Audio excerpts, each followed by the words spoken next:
There was no bio on Ruth's profile, only pictures, and within a handful of messages she'd asked me over to her place. Straight out of the gate, that was 2 red flags, but she swore she wasn't a catfish, so I suggested we grab a cheeky pint first.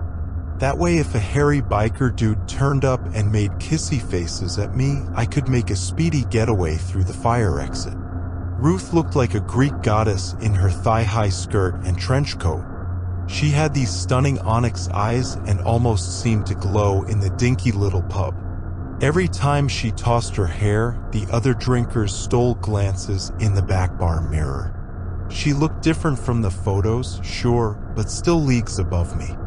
I went for a hug, which she redirected into a firm handshake. Ruth wore thick winter gloves even though the fireplace in the corner was roaring. As I caught a trace of her scent, fresh and lovely, a sensible voice at the back of my mind screamed, "What's the catch?" Surely any second now she'd trick me into emptying my bank account. Crap, maybe she'd already swiped my credit card? I patted my pockets.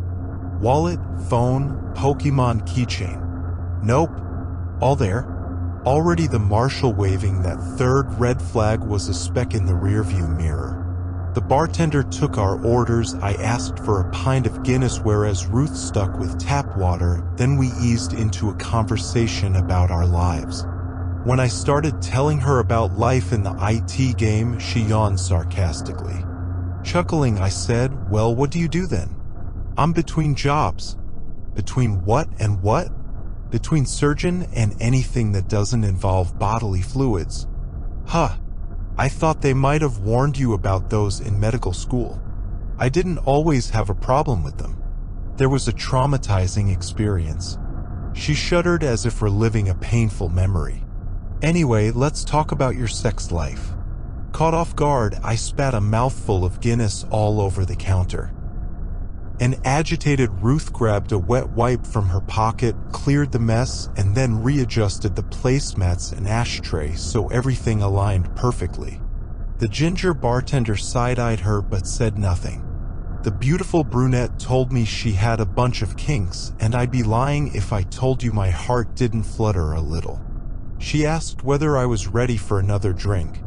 I was, although I took small, steady sips because I never could handle my alcohol. Any more than 4 pints usually resulted in me clinging onto the toilet bowl like a life raft. Finally, I just came out with what was nagging at me. "Ruth, don't take this the wrong way, but are you real? Like, what's the catch here? Am I gonna wake up tomorrow missing a kidney?" That made her chuckle. "I'll be honest. There is a catch. I'll tell you if you promise not to make fun of me." I crossed my heart. She leaned close, pushed her pouty lips right up against my ear, and said, "I'm a clean freak. Like a major clean freak. If you come back to my place tonight, I need you to wash yourself the second we get there." As her gloved finger ran along my shirt collar, she fought the urge to retch. "Those clothes will need cleaned too. I've got a fresh pair you can borrow. And you must brush your teeth. Also, have you got an earwax remover with you? If not, you can borrow one from my emergency kit." I asked whether she was serious. "Deadly. I absolutely cannot stand filth. I need you spotless." "Sound good." A winning lottery ticket had blown into my hand. I finished my pint in one long gulp, wiped away my foam mustache, and said, "Sounds great." In the front seat of her Volvo, Ruth handed me a breath mint. Probably because a trace of my aunt's famous cottage pie lingered on my breath. She drove west out of town toward an ultramodern house standing against the forest. The straight angles of the white building looked odd juxtaposed against the pine trees, and there was an angular barrier around back keeping the vermin at bay. The sterile stench of disinfectant stung my nostrils the second we stepped through the front door. Everything was meticulously organized, all straight lines and spotless, like something from an IKEA catalog. You could have performed open-heart surgery in any room. There wasn't a single piece of furniture not covered in plastic. and 2 stuffed kittens batting invisible strings stood guard in the downstairs landing. "Aren't they cute?" Ruth asked when she noticed me staring. It's like she occupied an alternative, shrink-wrapped universe. She made me kick off my shoes, then I followed her to the end of the hall. Standing in the middle of the bathroom, she watched as I stripped off. Her neutral expression stung. She grabbed my clothes into a Ziploc bag which she held away from herself like radioactive waste, and then she provided clear instructions about which soap and shampoo I needed to use. I bit down on the temptation to tell her I'd been washing myself for years. The sarcasm is probably what kept me single for so long, and stepped into the shower. Ruth left a white linen shirt and a pair of jeans folded neatly over the towel rack. The earwax remover on the edge of the sink operated like something out of Star Trek. I figured out the settings eventually, though. In the lounge, she handed me a shot of something fruity and sour. We clinked glasses and drank. The liquid burned on the way down. I went to sit on the sofa, but the plastic made it slicker than a water slide. I fell to the ground, and before I could pick myself up, my head got heavy and the air became stale. What happened next is a blur. 1 minute the ground was shifting beneath my feet. Next, I'm flat on my back. My legs were stuck. Alcohol was sloshing around the pit of my stomach, and breathing was borderline impossible. I made myself look down, a surprisingly difficult process. Past the end of the bed, Ruth rose into view, a mean-spirited grin on her face. She was encasing my legs with shrink wrap like an Egyptian mummy, gradually working her way north. I opened my mouth. No words came out. "SSHHHH, this won't take long," she said. She swung her leg over my midsection, straddling me. Then she leaned forward and pushed her lips against my ear. "Don't worry, I'm going to take care of you. You look so handsome, all lovely and spotless. I'm just making sure you stay that way. Forever."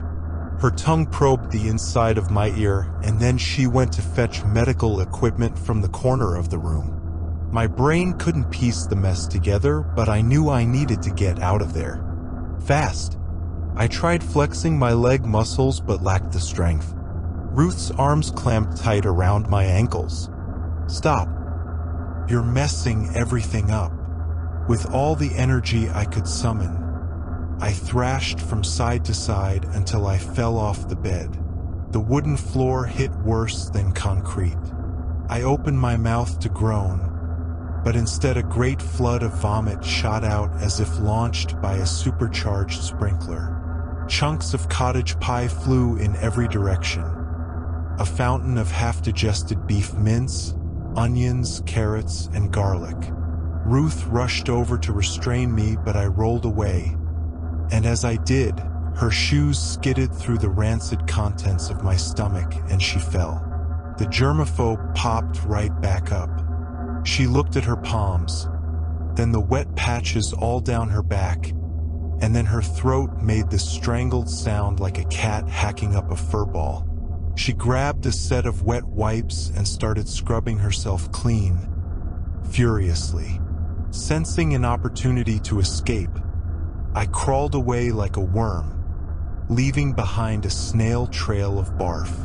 "Get back here," Ruth screamed. She physically couldn't stop scrubbing her hands long enough to come after me. I crawled down the hall around a bend. At one point, I needed to use the crown of my head to force a door open. The entire time I was coughing and trying to keep that morning's breakfast from creeping up in my throat. Soon I was conscious enough to realize my left arm was free, whereas the right was pinned against my torso. To my left was the kitchen. Maybe there was a sharp object there I could cut the shrink wrap with? I fumbled towards a central island, crawled up the side, and pulled on a drawer.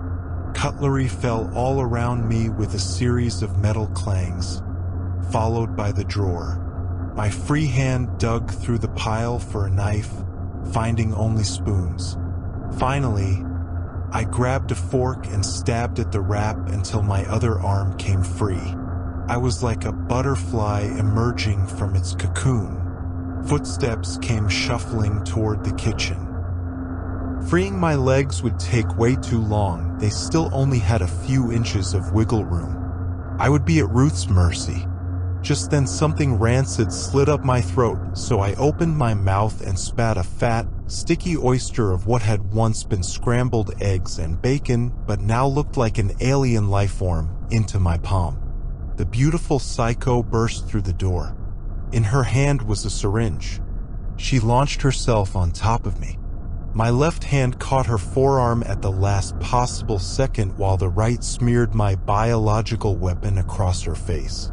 As the vomit omelette dripped from her cheek in fat glops, she released the needle and went into furious convulsions.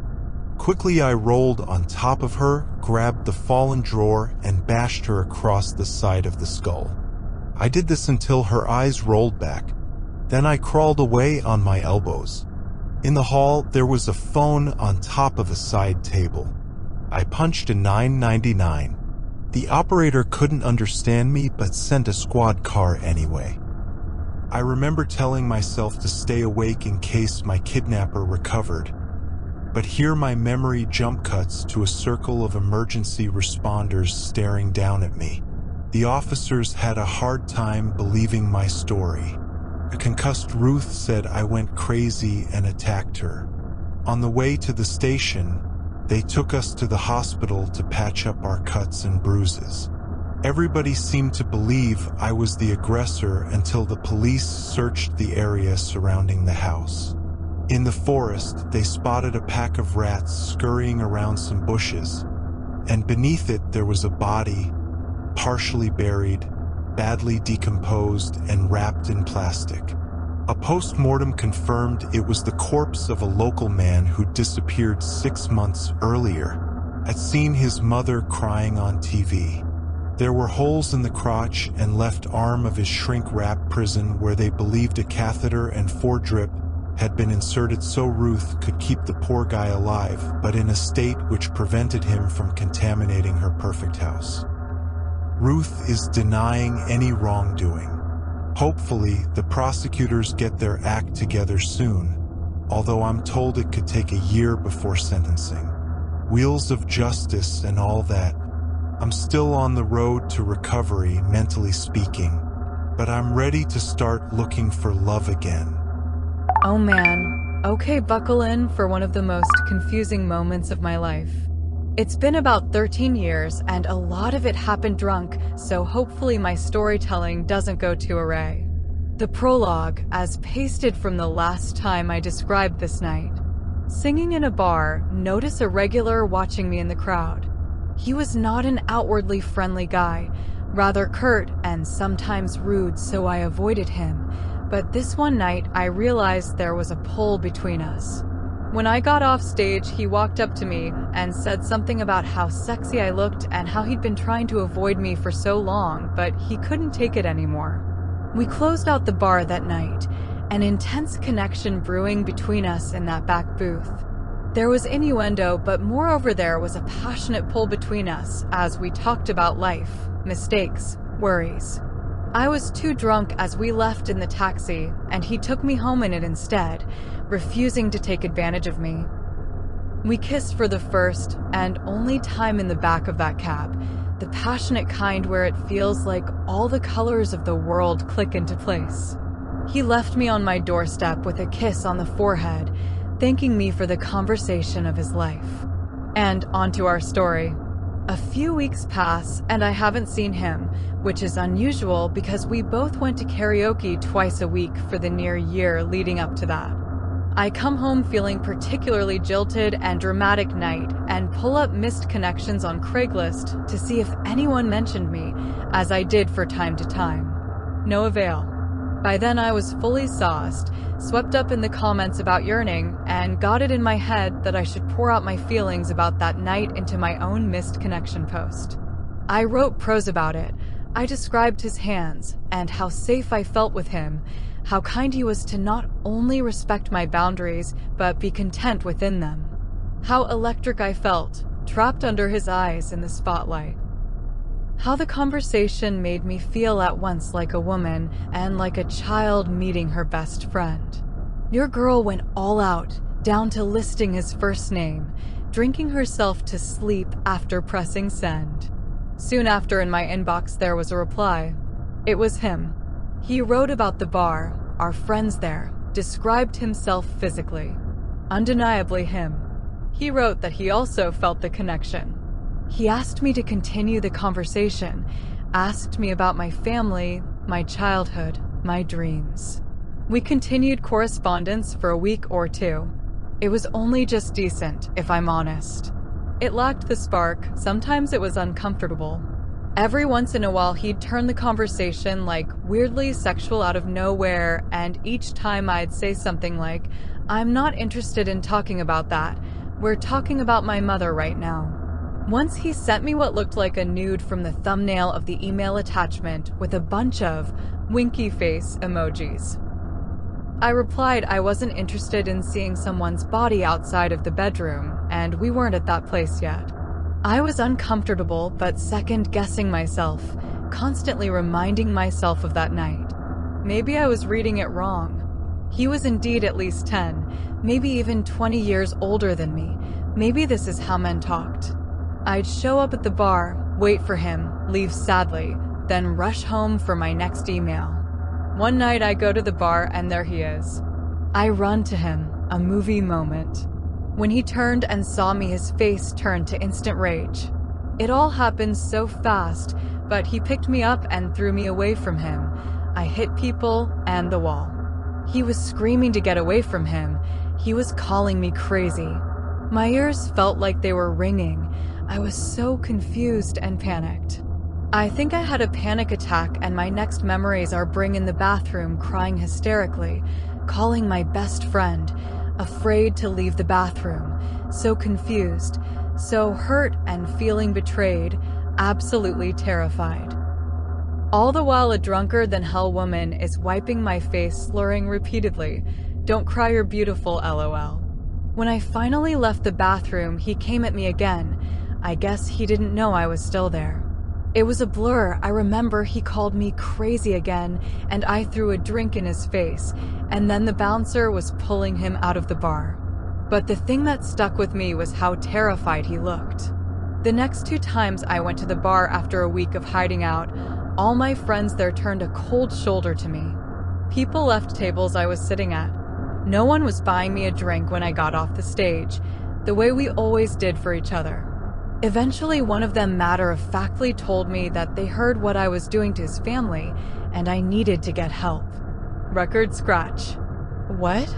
I kept saying he and I were talking from a Craigslist post I made. She kept saying he didn't use the internet, and I was unhinged. It took almost an hour to get this woman to say more than a sentence to me, and to this day I don't think she believed me. But what it came down to is that everyone heard I had tracked down his ex-wife and their children and threatened them for weeks. Unspeakable things I'd do to her children if she got in the way, how the only babies he should have were with me. He didn't believe it at first, but his ex had photos of me to prove it was me. She knew all about my life. She knew what songs I sang. She knew all about that night we spent together. She'd been the one I was speaking to on Craigslist. I tried to explain this to the woman in the bar, but she looked at me with so much pity and disgust and just walked away. I'm angry right now even typing this LOL. I don't remember leaving the bar, but I never went back. I went home and sent one final email basically saying that she was a monster. That she tried to be sexual with me to trap me into situations, and I just kept talking about my life and family because I was a nice girl. I wasn't a threat. I didn't do anything wrong, and she preyed on me out of her own jealousy. She was sick. She was a monster. It was incoherent. I was so gutted by her cruelty. I was so gutted by being made out to be this monster and having people believe it. I was so gutted that he and I would never get to have another night like that one. A year or so later, he came into my work. I had to make him a sandwich. He acted really uncomfortable, but tried to be polite. My ego made me blurt out something as unsmooth and direct as, "Just so you know, I never did any of that. Your ex found my missed connection post on Craigslist. She was talking to me, mining me for information. So you attacked me out of nowhere to me. I know you were scared of me, but I never threatened your children. I liked you a lot.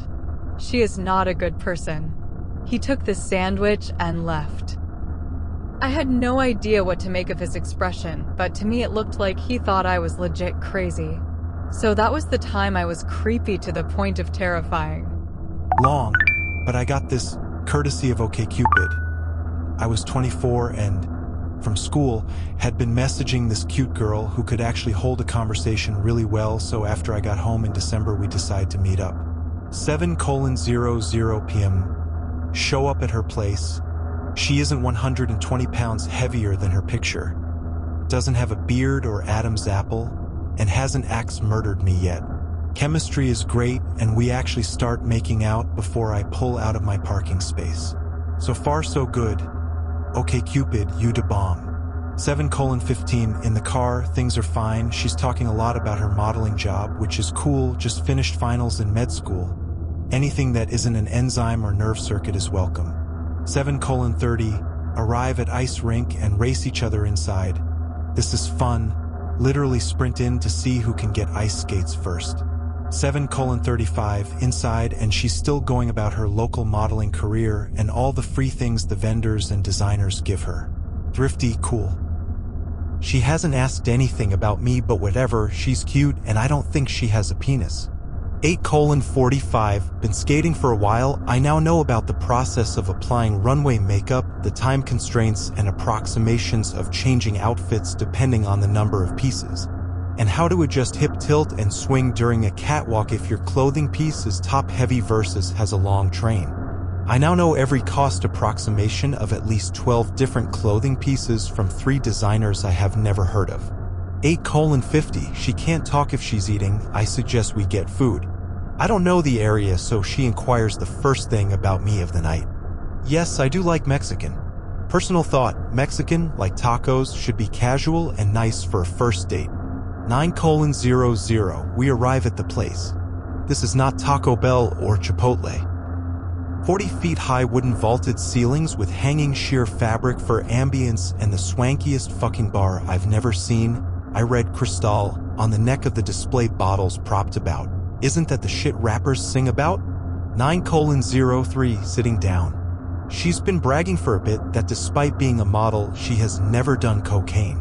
Waitress gives me a warm, moist hand towel to wipe off my hands as I sit down. I'm wondering if I'm in a strange music video. Fuck, the prices are steep, I'll just have a soda and a salad. She knows everything on the menu by name and what it should be paired with. She's been here a few times, I wonder if with other guys. 9:30, I would really like some cocaine. 10:20, Michael Kors ain't got shit on me for knowledge of the fashion industry. 10:30, I have no idea what she ordered, but the bill is $105 plus tip.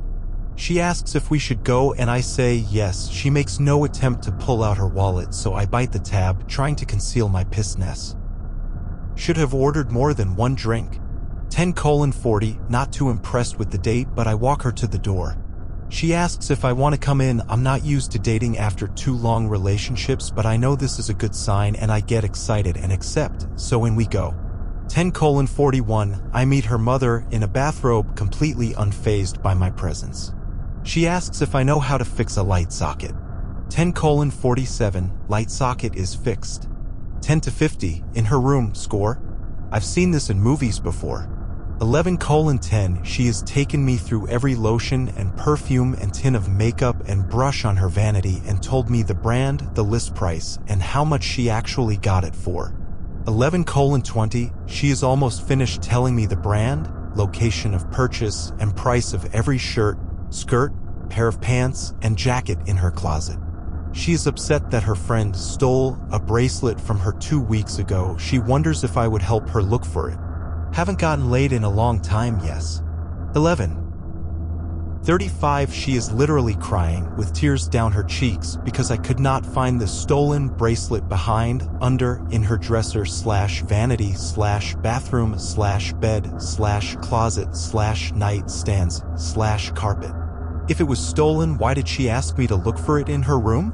11:40 She has stopped crying and suggests we watch a movie. Good, I need to mentally check out for a minute. 11:45 Pay-per-view or something, Evil Cabin Zombies in the Woods Dead 27. 12:00 am, extensive commentary on the superior quality of acting begins and ensues for the duration of the movie, but she says she has a knot in her back and wants me to massage it out. I accept this responsibility. 12:30 Her shirt is off and she is dead set on me massaging out a very specific knot on her left shoulder which does not exist. Whatever. Apparently the special effects of the movie should have won a Tony Award or something, I don't know. 1:00-ish Movie ends, my arms are getting sore, been kissing her sensually for a while, have not been able to get her to A. Shut up B. Turn over C. Actively engage said kisses. 1:03 Sequel to Monsters in the Aliens Woods, homiciding stereotype sluts / cast with Murder 41 begins. My lips are super tingly from the $72 lotion purchased at Macy's 2012 Groundhog's Day sale that I've been using. Still massaging. 1:40 Can T feel arms or lips at all? 2:00 She starts participating in the making out stuff and politely tells me that for religious reasons she is saving her virginity until marriage. I completely understand when it comes to faith beliefs like that. I respect whatever choices you make, cool, no hassle, and we start fooling around. 2:30 I am excited. I finished her off about 2 or 3 times. I feel like a champ, but I am still completely clothed and have not been touched in any way, shape, or form. As I am still being all sexy-like, I casually say, "What about me?" 2:31 She informs me that the bathroom is right over there and tells me I can take care of myself in the shower. I think I'll just hold it.